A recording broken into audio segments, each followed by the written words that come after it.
Hattoki xitoyliklarning o'zi ham sevib hadiydigan avtomobili.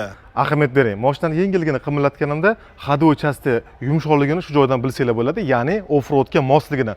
Avtomobilimiz long body bo'ladi. Buni short bodysi ham sotuvda bor. Mexanika, avtomat, dizel, benzin umuman farqi yo'q. Aynan bu avtomobil ko'rinishi ekspeditsionniy avtomobillarni turiga kiritsa ham bo'ladi.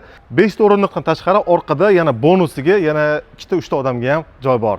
Albatta bu avtomobildan Sky Lounge, head-up display, outdo, podogref, massaj bo'lmasa ham, lekin eng qiyin vaziyatlarda sizlar uchun yordamchi bo'lishi mumkin. Buksirovka quvvati 3 tonna atrofida bo'ladi, balkim o'zbekchilik bundan ham oshib ketishi mumkin. Hozirgi kunda eng oddiy komplektatsiyadan eng topoviy komplektatsiyagacha sotuvda bor. Uning farqlari: cruise control, libyotkalar, g'ildiraklari uchun kompressor va yana ko'plab qo'shimcha opsiyalarga ega bo'ladi. Narxi esa bor yo'g'i 50.700 AQSh dollari, yana kunlik narx beramiz. Har doimgidek batafsil ma'lumot, bojxona to'lovlari va to'liq rasmlari eksklyuzivniy Telegram kanalimizda bo'ladi. Havola profilning yuqori qismida.